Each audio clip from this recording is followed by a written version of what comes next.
Good afternoon guys, I am Mark Lee Hengko and dalamin natin ang tatlong makabuluhang genre ng musika sa Pilipinas mula sa mga kwento ng rap hanggang sa lakas ng rock at sa sayaw ng P-pop.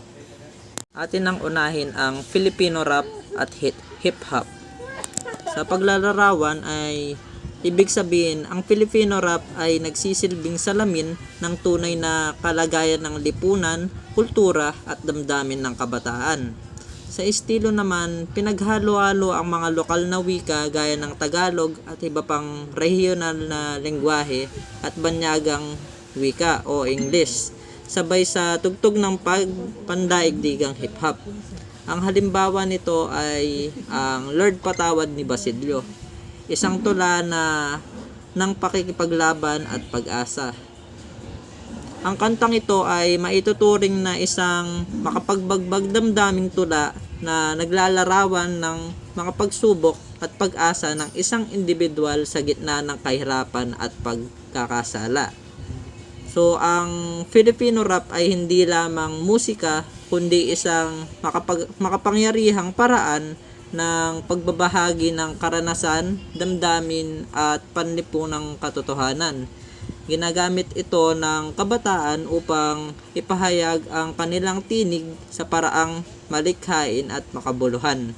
Dapat naman tayo sa Pinoy rock o tunog ng revolusyon at kalayaan.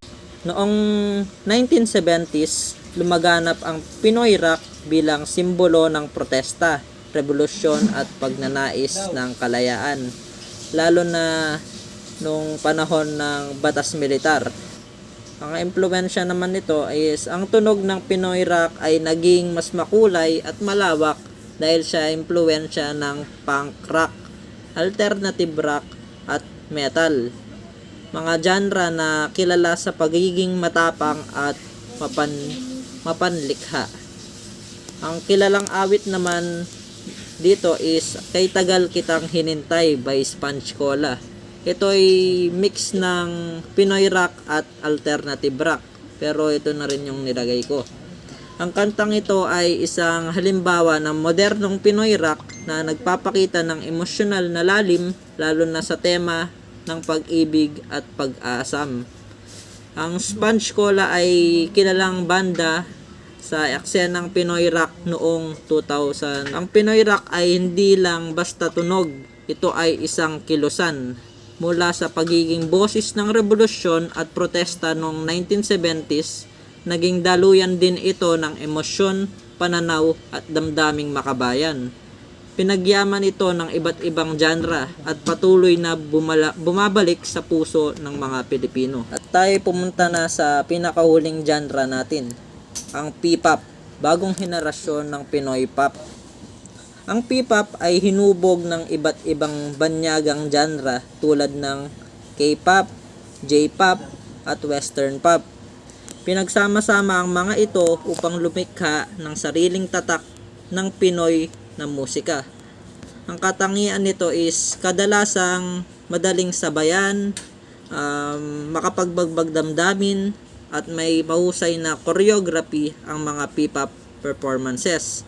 Tumutukoy din ito sa visual appeal, stage presence at pakikipag-ugnayan sa fans. Ang halimbawa nito ay ang Mapa ng SB19. Ito ay emosyonal at makabagong kanta na kumakatawan sa pamilya. Ang Mapa ay pinagsamang mama at papa, isang tribute song sa mga magulang. Ipinapakita nito ang damdamin ng pasasalamat at pagmamahal sa pamilya na isang mahalagang bahagi ng kulturang Pilipino.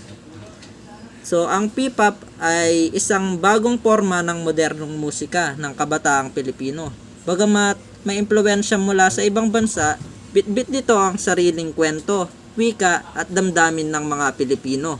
Patuloy itong lumalago at kinikilala sa buong mundo. Thank you.